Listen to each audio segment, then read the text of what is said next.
All right, guys, pumping these videos out. This one is going to be on the 3-day, 72-hour assault pack for the gray man style or more on the overt style for the operator, law enforcement, military. So again, we're not going to waste time going through all the contents.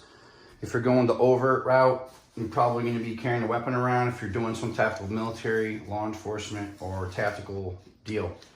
The contents for that bag is going to also be reflecting the same thing, you know, rain jackets, more food for 3 days, AR mags, maybe depending on what you're doing, some type of protective gear like the elbow and knee pads, medical kits, warm clothing, extra socks, knife, all that stuff, you know, the escape and evasion kit, IFAK kit. You're talking about a much larger bag, hat, so you can carry. I like the also the bags with the one large open area. It's just my personal preference. I don't like all these fancy ones where it has 12 overlapping layers. There was even a large pocket out here, this 511. This is the larger bag they make. Also running a hydration through there, but would also have Nalgene bottles inside here. So if you're not trying to be a real low profile, you could do like the, you know, Coyote Tan larger bag like this. Again, I'm trying to show beginners on like the size of bag you're even dealing with for each scenario. But for the 3 days, 72 hours, you're going to be looking at something at least probably this size, because basically you're going to be doing some type of operating or camping out or getting home scenario for basically 3 days. So you're going to want definitely unlimited amount of water or access to water, like streams, have the bleach drops, or be able to boil it. Whatever the scenario, but the water is going to be always the main thing every scenario. Food, you're going to need enough food to give you enough calories for 3 days. If you're trying to be rescued or whatever, then you're going to want, you know, all the same things. Stuff to signal with, mirrors, flare, have your compass, map.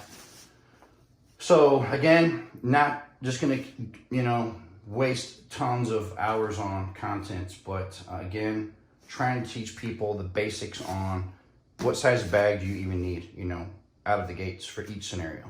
And I've made the whole series on scaling down from the smallest bag, getting home, to 24-hour assault pack, 48 hours, and again, 3 days. So, and the only difference with more of the low profile stuff, if you're trying to appear like a hiker, camper, or you're on the road, you can carry all the same contents in this black bag right here.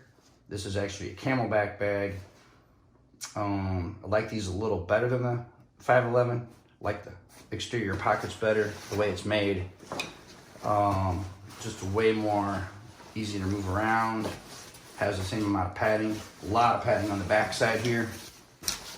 Not sure exactly which model this is, and the CamelBaks are obviously known for being majorly hydration friendly.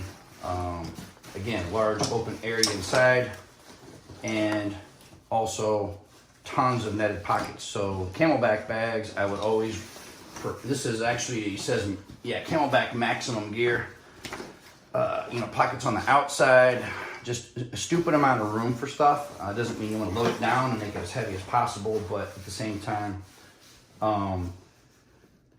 if you're gonna go, you know, at nighttime when it's dark out, you could go with this darker bag. But also, again, for the gray man or low profile type operation, you may want to go with the black during the daytime, or if you're in a wooded scenario or trying to be, you know, camouflage. You do never want to use black because you will stand out. There's nothing black in nature, and you would want to cover this up, hide it, you know, put the ghillie netting over it, whatever. But again, this is the kind of bag you're talking about, this size, for 3 days. All right, guys, thanks.